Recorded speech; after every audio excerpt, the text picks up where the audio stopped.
तीसरे काशी के आदित्य सांबव आदित्य की कथा सुनेंगे। एक बार द्वारिका नगरी में नारद जी का आगमन हुआ। द्वारका नगरी अपनी विशाल सौंदर्यता और विशाल घटन के लिए अति प्रसिद्ध है। ऐसे द्वारिका नगरी का वैभव को, उन द्वारिका नगरी के गलियों की अद्भुत सौंदर्यता को, स्वरूप को, वहां के लोगों के अद्भुत जीवन शैली को देखते हुए नारद ऋषि बड़े विस्मित होकर के द्वारिका के राजमहल तक पहुंचे। तो रास्ते भर के वैभव को देख के सोच रहे थे नारद जी कि क्या इंद्रलोक और क्या देवताओं के स्थान इस द्वारिका की अतुलनीय सौंदर्य के सामने सब कुछ फीका दिख रहा है। ऐसे मन में सोचते हुए नारद जी द्वारिका के राजमहल में प्रवेश कर रहे हैं, जहां स्वयं भगवान कृष्ण राज दरबार में बैठ करके प्रजापालक बन के न्याय, दंड और धर्म का पालन कर रहे हैं। ऐसे भगवान कृष्ण के उस दरबार में जैसे ही नारद ऋषि पहुंचे, नारायण शब्द का गुंजन करते हुए, उनको देखते ही सभी वहां के अमात्यगण, मंत्रीगण, सेनापति, पुरोहितगण, राजपुरोहित, इतने ही नहीं भगवान कृष्ण के सभी पुत्र भी खड़े होकर के प्रणाम करने लगे। लेकिन उस राजसभा में बैठे हुए भगवान और भगवती जाम्बवती को उत्पन्न श्री शांब ने सोचा, अपने इतने सौंदर्य को और इतना वैभव को रखते हुए इस सन्यासी को देख के खड़ा हो। ऐसे सोच के नारद जी के प्रवेश के समय में शांब ना तो खड़े हुए ना ही प्रणाम किए, अपनी मस्ती से बैठे रहे। नारद जी के त्रिचित दृष्टि से ये बात छुप नहीं सकी। नारद जी ने देख लिया कि राजकुमार सब खड़े हुए हैं और खड़े होके प्रणाम भी करके सिर झुका के नमन कर रहे हैं और उनके चेहरे पर भक्ति का भाव झलक रहा है। मंत्रीगण, महामंत्रीगण, सेनापति, पुरोहित, राजपुरोहित, दरबार के जितने दरबारी सैनिक हैं, उसके साथ प्रजा से लेके दरबार में जो उपस्थित है, सबके सब नारद ऋषि के प्रवेश मात्र से खड़े होकर के प्रणाम कर रहे हैं और सबके हृदय में नारद जी के प्रति सम्मान और भक्ति भाव भरा हुआ है। और ये शांब खड़े होकर के प्रणाम नहीं कर रहा है। नारद ऋषि को मन में लगा, अच्छा, अपने सौंदर्य और सुंदरता का इतना घमंड है। नारद जी ने मन में ऐसे सोचा और सीधे भगवान कृष्ण के पास जाके जब विराजमान हुए तो नारद जी चुके नहीं, थोड़ा सा भगवान के पास संकेत कर दिया कि देखिए कि कोई एक महापुरुष आए। तो सब लोग खड़े होके प्रणाम कर रहे हैं और खड़े भी हो गए, लेकिन शाम खड़ा नहीं हुआ, न प्रणाम ही कर रहा है। मैं मेरे लिए ये बात नहीं कह रहा हूँ, लेकिन कितना घमंड है उसमें, ये आपको मैं बताना चाहता हूँ। ऐसे भगवान कृष्ण के कान में भी नारद जी ने ये बात डाल दी। भगवान कृष्ण ने ये बात कान में ले ली। अब नारद जी चले गए, लेकिन सांब को मालूम पड़ गया कि नारद जी मेरे से नाराज हुए हैं। ये बात तो सांब को मालूम पड़ गया। अब सांब सोचा कि भाई ये नाराज हो रहे हैं, अब क्या करें, मेरे से जो होना था वो तो हो ही गया, अब मैं क्या करूं। सांब के मन में अपनी अति दुर्लभ सौंदर्यता के प्रति थोड़ा अहम भाव रहता था, जिसके कारण जल्दी किसी के सामने झुकता नहीं था। अब समय बीतता गया, ऋतुएं बीतती गई और दिन बदलते गए। वापस एक बार नारद जी का द्वारिका में आना हुआ। अब इस बार तो ऐसा आश्चर्यजनक प्रवेश हुआ, जब नारद जी द्वारिका में आए उस समय देखो तो भगवान कृष्ण अंतपुर में अपने गोपियों के साथ घिरे हुए एकांत में विराजमान है। और नारद जी का आना हुआ और सीधा सामने आते ही कर्म समझिए कि दुर्दैव समझिए कि पूर्व कर्मों का फल समझिए, सीधे सांब से ही सामना हुआ नारद जी का। बाकी कोई किधर, क्योंकि राज दरबार तो उस समय चल नहीं रहा था, कृष्ण अंतपुर में थे। तो ना तो अमात्यों से, मंत्रीगणों से, सेनापति से, पुरोहित, राजपुरोहित से या सैनिकों से किसी से नारद जी का सामना नहीं हुआ, क्योंकि राज दरबार नहीं चल रहा था उस समय, अंतपुर में भगवान कृष्ण थे। तो अकस्मात सांब से सामना हो गया नारद जी का। अब सांब से सामना हुआ तो नारद जी ने कहा कि भगवान कहाँ हैं? सांब ने कहा अंतपुर में है भगवान। तो तुरंत नारद जी ने आदेश किया सांब को कि जाओ भगवान को समाचार दो कि नारद ऋषि आए हैं।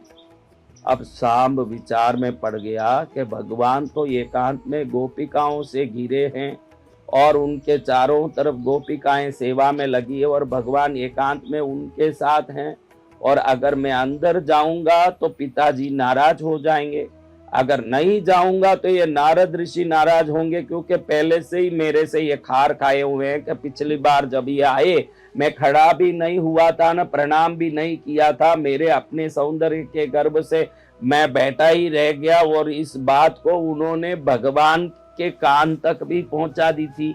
अगर इस बार मैं नहीं जाता हूं तो शायद ये श्राप भी दे डालें, क्या गारंटी है कि ये शांत बैठेंगे।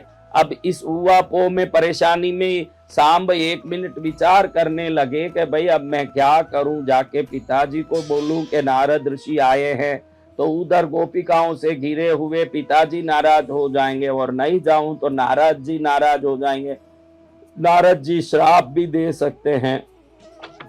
थोड़ी देर तक विचार करके नारद जी की शीघ्रता को देखते हुए तुरंत निर्णय लेना सांब के लिए जरूरी था। तो सांब ने मन में सोचा कि अब करूं क्या मैं। ऐसे सोच के मन में सोचा कि इस नारद ऋषि की श्राप से तो पिताजी का कोप ही मेरे लिए ठीक है। ऐसा सोच के तुरंत नारद ऋषि को बोला, ठीक है ऋषि वर आप यहीं रहिए, मैं तुरंत पिताजी को आपके आगमन का समाचार सुना देता हूँ। ऐसे बोल के अंतपुर की ओर अंदर चले गए। जैसे ही शांब अंदर प्रवेश किया, शांब के मन में तो जितनी वहां गोपियां थी वो सब मातृवत थी। शांब के मन में कोई प्रकार का कलंक नहीं था, कोई भाव नहीं था, लेकिन इतनी सुंदर कामदेव समान शांब के प्रवेश देखते ही सभी गोपियों के मन में भाव थोड़ा चंचल हुआ और वो अपने कपड़े संभालती हुई इधर उधर होती हुई दौड़ी। लेकिन ये जब समाचार भगवान को कहने के लिए शांब प्रवेश किया, पीछे पीछे नारद जी भी खुद भी पीछे ही पहुंच गए थे साथ में। वो आदेश का इंतजार भी नहीं किए, न प्रतीक्षा किए, वो तो सांब अंदर गया तो साथ साथ नारद जी भी अंदर ही घुस गए थे। अब कृष्ण ने एकदम देखा कि सांब बिना कारण अंतपुर में प्रवेश किया। पहले तो भगवान को थोड़ा सा इस बात से ठेस पहुंचा कि सांब बिना आज्ञा अंदर प्रवेश किया है, लेकिन पीछे पीछे नारद जी को देखते ही भगवान ताड़ गए कि जरूर कुछ बात है नारद जी का जिस कारण से आया है। लेकिन ये गोपिकाएं जैसे ही अपने कपड़े संभाल रही है और चंचल हो रही है, ये देख के कृष्ण के मन में बहुत विशेष रूप से नाराजगी हुई कि सांब इतना सुंदर है कि मातृ पद वाली स्त्रियां भी इसको देख के चंचल हो जाती है। इस नाराजगी से भगवान कृष्ण के आंख लाल हो गए। पीछे पीछे नारद जी भी पहुंचे, हाथ जोड़ करके भगवान के सामने खड़े हुए। सांब हाथ जोड़ के भगवान को मैं नारद ऋषि के आगमन का समाचार सुनाने ही उनके आदेश से अंदर पहुंचा पिताजी, इसमें मेरी गलती नहीं है। उन्होंने कहा कि जाके कह दो कि मैं आया हूँ, अब उनका समाचार देने ही मैं आया। मैं तो इन सभी स्त्रियों को माँ जाम्बवती के समान माता ही मानता हूँ, मेरी कोई गलती नहीं। ऐसे कृष्ण भगवान के नाराजगी को ताड़े हुए सांब ने हाथ जोड़ करके माफी मांगते हुए अपनी बात भगवान के सामने रखी। लेकिन भगवान उस समय भयंकर गुस्से में थे और भगवान कृष्ण ने सांब को श्राप दिया कि तू बिन पूछे मेरे अंतपुर में प्रवेश किया और तेरे आने से ये सभी स्त्रियां मन में काम भाव लाके चंचल हुई है। ये तेरा सुंदरता का घमंड तुझे सदा परेशान करता है और यही परेशान करेगा। मेरा श्राप है तुझे कि तू कोढ़ी बन जा, तेरी सुंदरता खत्म हो जाए, तेरे शरीर में कोढ़ रोग हो जाए और उस कोढ़ रोग से तू परेशान होके सुंदरताहीन होके बदतर स्वरूप प्राप्त करके जीवन में दुखी हो, ये मेरा श्राप है। ऐसे भगवान कृष्ण ने सांब को श्राप दिया। अब भगवान कृष्ण के श्राप को सुनते ही सांब को सांप सूंघ गया। अब सोचे कि भगवान का श्राप तो ये क्षण में लगने वाला है। उसी समय श्राप के प्रभाव से सांब का शरीर एकदम गलने लगा, पीऊ निकलने लगा, शरीर में जगह जगह फोड़े होने लगे और पूरा मुंह कुंबल गया, उंगलियां गलने लगी, नाक कान होठ गलने लगे और कुष्ठ रोगी होकर के सांब खड़ा हुआ।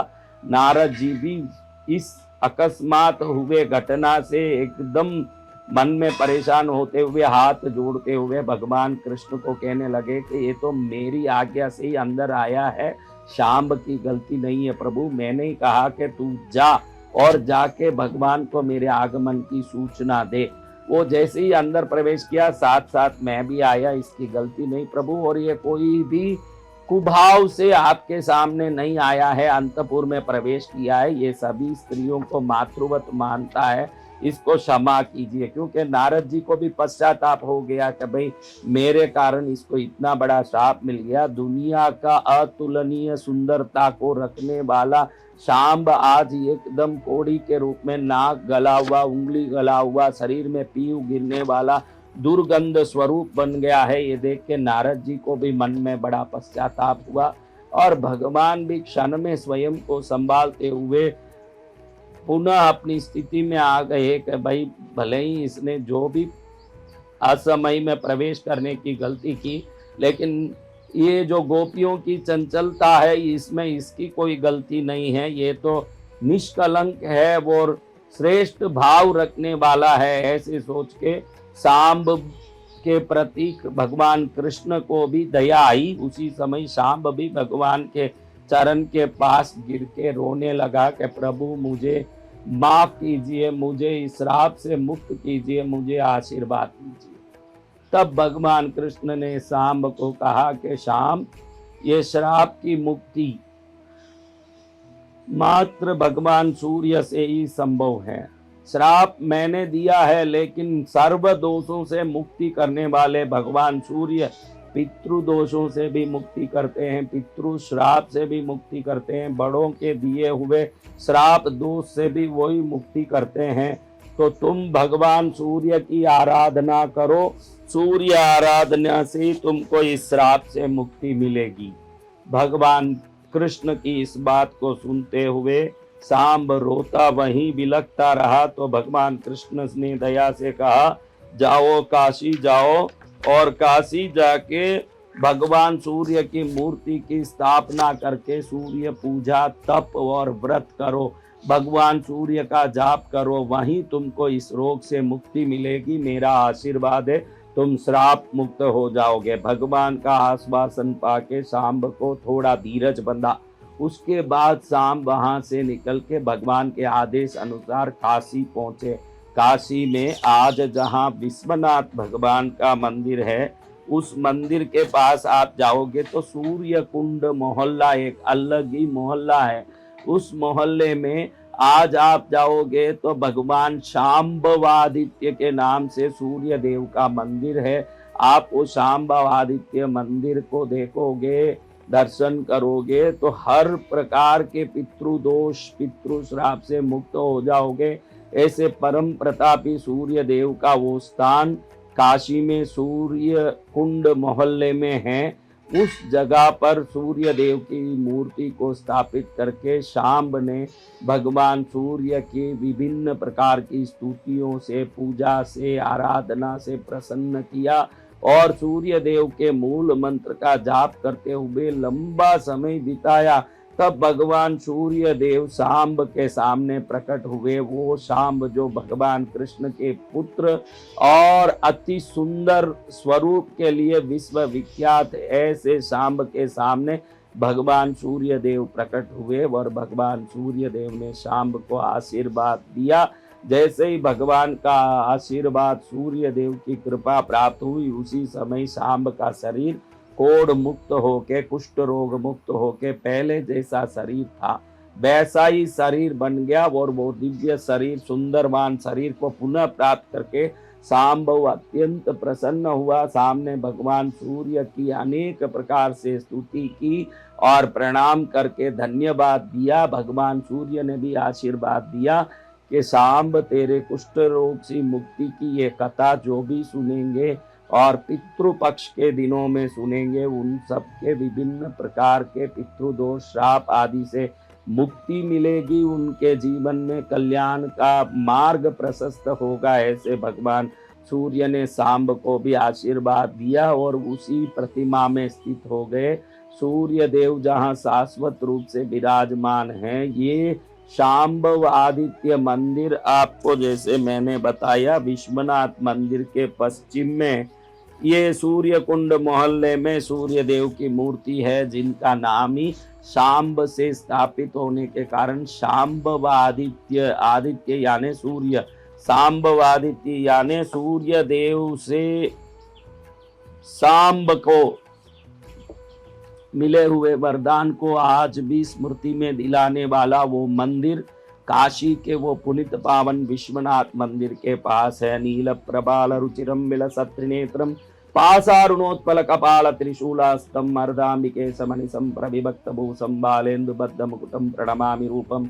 जैसे इस पृथ्वी को सूर्य घूमते हैं, पृथ्वी स्वयं भी घूमती है, सूर्य को भी घूमती है, वैसे विश्वनाथ को चारों तरफ घूमते हुए 12 सूर्य काशी में विराजमान है। कभी विश्वनाथ मंदिर जाओ दर्शन के लिए काशी, तो अवश्य 12 सूर्यों में किसी एक सूर्य का तो भी दर्शन करके जरूर आना, क्योंकि सूर्य दर्शन करके आप जब काशी से आओगे तो काशी का वो तीर्थ स्थान का प्रभाव, काशी के विश्वनाथ अन्नपूर्णा का गंगा स्नान का प्रभाव, साथ में सूर्य दर्शन से अनेक दोषों से मुक्ति। देखिए, रात भर डरने वाला व्यक्ति भी, रात भर अंधेरे में घबराने वाला व्यक्ति भी, जैसे ही सूर्य उदय होता है तो हिम्मतवान हो जाता है, क्योंकि ये प्रकाश ही काफी है व्यक्ति को हिम्मत देने के लिए। अंधारे में पग पग पर डरने वाला भी जैसे ही उजाला होता है तुरंत मन में हिम्मत लाता है।